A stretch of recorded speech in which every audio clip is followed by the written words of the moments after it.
Cette station se situe un peu comme un berceau, un véritable bateau sur l'eau en fait, qui permet d'être un laboratoire à ciel ouvert et qui permet d'observer à la fois des événements sur le long terme, comment ils évoluent sur le long terme, mais aussi des événements plus ponctuels, plus conjoncturels comme cette tempête cet été, ou des événements par exemple comme la canicule sous-marine cet été également.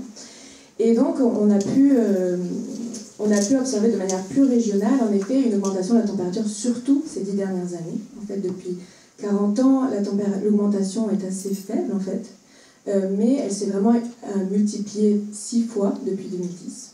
Je vais prendre par exemple l'exemple de cette espèce, la Posidonia oceanica, qui est vraiment qui forme un écosystème qui est notre héros. Il faut vraiment le traiter comme notre héros, qui joue un rôle incroyable de nurserie, de frayère, de séquestration du carbone. On estime entre 4 et 25% de nos émissions carbone qui sont séquestrées de manière durable dans les herbiers. Donc partant du changement climatique, excusez-moi du peu, c'est quand même, s'il n'y a pas une espèce à protéger, c'est bien celle-là.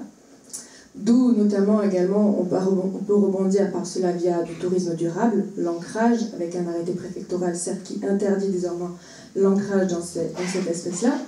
Toujours aujourd'hui, on entend même des locaux qui disent « Ah, cette algue invasive, dégueulasse, qui pue, en plus échouée sur les plages ». Et on se rend compte qu'il y a notamment des associations locales ou lorsque les élèves viennent chez nous qui vont sensibiliser les enfants. Et en fait, c'est les enfants qui sensibilisent les parents à dire « Mais non, maman, mais non, papa, au contraire, ils protègent nos plages de l'érosion quand ils s'échouent. » Alors qu'en Atlantique, on dépense des milliers et des milliers à renflouer les plages, à bétonner les plages, etc. pour protéger le stock sédimentaire. Donc on se rend vraiment compte que les enfants jouent en effet un rôle clé et j'espère que ce festival pourra également inclure les enfants. On s'intéresse au sein d'Odyssea à toutes ces relations qui existent entre la mer et tous les acteurs, tous ces gens qui, de près ou de loin, ont un rapport assez direct, souvent, parfois originel, avec la mer. On s'aperçoit que ce rapport, parfois, il s'est perdu, il s'est oublié dans l'inconscient.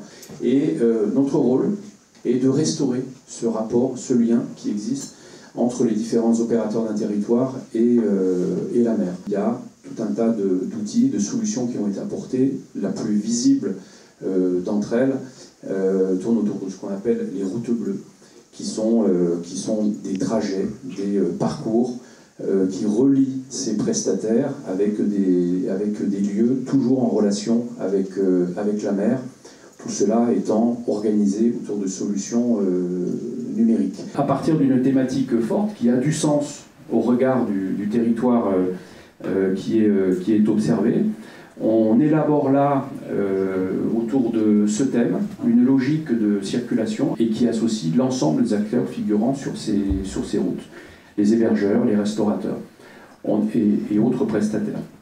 On essaie, autour de ça, de qualifier chacun de ces opérateurs dans une chaîne de valeur, de telle façon qu'on puisse proposer aux voyageurs un standard de qualité identique, homogène, et surtout respectueux d'un certain nombre de valeurs, voire d'une éthique.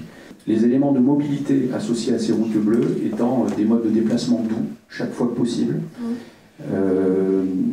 Avec là aussi, je pourrais le développer peut-être tout à l'heure, des solutions de mobilité qui passent par des éco-gares dans lesquelles on vient chercher des modes de déplacement doux pour des circulations à 1 heure autour d'un lieu, un port de plaisance par exemple, 1 heure étant le référentiel souvent pris en considération par Atout France. C'est une année pour nous qui est vraiment une année laboratoire d'expérimentation.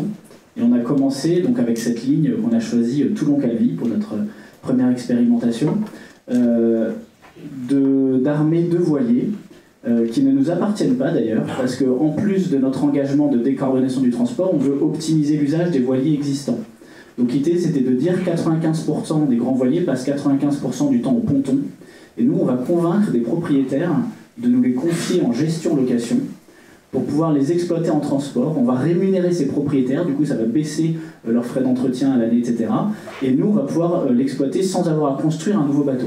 Mais on est sur des navires de plaisance à usage personnel, des bateaux NUP, que nous, on va exploiter en navires de plaisance à usage commercial, et dans une pratique qui est de navire à passagers, c'est-à-dire qu'on arrive jusqu'aux exigences du navire à passagers. On rend un service à des passagers, je vais venir à l'expérience, qui vivent une expérience extraordinaire, et le bateau est amélioré dans ses capacités. Et donc on est un groupe de travail qui en fait a maintenant pour objectif d'aider à co-définir la prochaine réglementation pour que d'autres acteurs, parce que notre objectif c'est pas de le faire tout seul, on est une coopérative, puissent le faire demain. 72 heures après avoir ouvert la billetterie, nous avions vendu 75% de notre capacité sur toute la saison. Donc on a été complètement débordé par la demande avec une offre qui aujourd'hui est très réduite. On a des passagers qui en fait n'ont pas l'habitude de la voile, qui d'habitude n'y ont pas accès, qui étaient venus pour décarboner leur transport, mais qui découvrent l'expérience extraordinaire de passer 20 à 22 heures. Donc concrètement, comment ça se passe ?